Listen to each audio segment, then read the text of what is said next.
One nation one election च्या मुद्द्याने पुन्हा एकदा राजकीय वातावरण ढवळून काढलं आहे।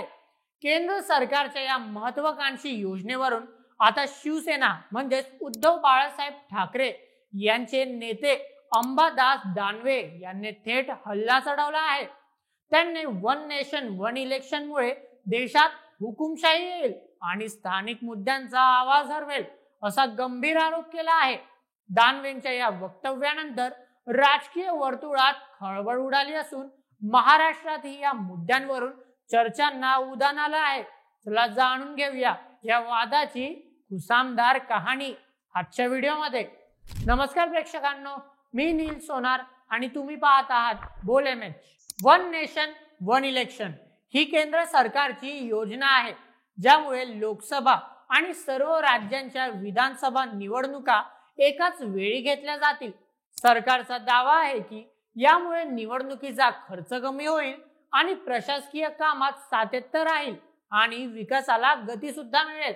पण या योजनेवर विरोधकांनी सुरुवातीपासूनच आक्षेप घेतले आहे। 19 मे 2025 रोजी शिवसेना उद्धव बाळासाहेब ठाकरे यांचे नेते आणि विधान परिषदेतील विरोधी पक्षनेते अंबादास दानवे यांनी सामना या दैनिकातून आपली भूमिका मांडली। ते म्हणाले, वन नेशन वन इलेक्शन म्हणजे हुकुमशाहीचं पहिलं पाऊल आहे। यामुळे एकाच पक्षाचे केंद्रात सत्ता मजबूत होईल आणि स्थानिक मुद्दे राष्ट्रीय प्रचारात दाबले जातील। महाराष्ट्राचे प्रश्न, शेतकऱ्यांचे प्रश्न, स्थानिक विकासाचे मुद्दे यांना कोणीच विचारणार नाही।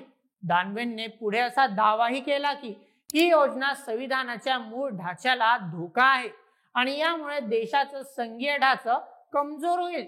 हा वाद केवळ वैचारिक मतभेदांपुरता मर्यादित नाही।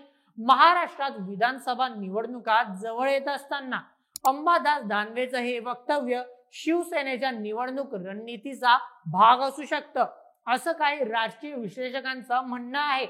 केंद्र सरकार विरोधात आक्रमक भूमिका घेऊन उद्धव ठाकरे यांचा पक्ष आपला मतदारसंघ मजबूत करण्याचा प्रयत्न करत आहे। दुसरीकडे महायुती सरकार वन नेशन वन इलेक्शनला पाठिंबा देत जनतेत याबाबत जागरूकता निर्माण करण्यासाठी मोहीम राबवत आहे। परंतु स्थानिक मुद्द्यांचं काय? दानवेंचा मुख्य मुद्दा आहे की एकाच वेळी निवडणुका झाल्यास राष्ट्रीय नेते आणि राष्ट्रीय मुद्दे प्रचारावर वर्चस्व गाजवतील। महाराष्ट्र सारख्या राज्यात शेतकऱ्यांचे प्रश्न, मराठा आरक्षण, पाणी टंचाई आणि बेरोजगारी यांसारखे स्थानिक मुद्दे मागे पडण्याची भीती त्यांनी व्यक्त केली। त्यांना पाठिंबा देताना काँग्रेस नेते अभिषेक मनु सिंघवी यांनीही असाच आक्षेप घेतला होता की ही योजना संघीय ढाच्याला धोका आहे। पण या उलट वन नेशन वन इलेक्शनचे समर्थक म्हणतात की ही योजना स्थानिक मुद्द्यांना अधिक प्रभावीपणे हाताळण्यासाठी सरकारांना स्थिरता देईल। वन नेशन वन इलेक्शनच्या मुद्द्यावरून अंबादास दानवेंनी उपस्थित केलेला हुकुमशाहीचा आणि स्थानिक मुद्द्यांचा दमनाचा मुद्दा गंभीर आहे। पण या योजनेने फायदे आणि तोटे यावर सविस्तर चर्चा होणं गरजेचं आहे। दानवेंच्या वक्तव्यानंतर हा वाद आणखी तीव्र होण्याची शक्यता आहे आणि येत्या काळात यावरून राजकीय खेळखंडोबा रंगणार हे नक्की। परंतु तुमचं काय मत या पूर्ण प्रकरणावर आम्हाला कमेंटमध्ये सांगायला विसरू नका आणि अशाच व्हिडिओंकरिता सबस्क्राईब करा बोल एमएच आपल्या YouTube चॅनलला।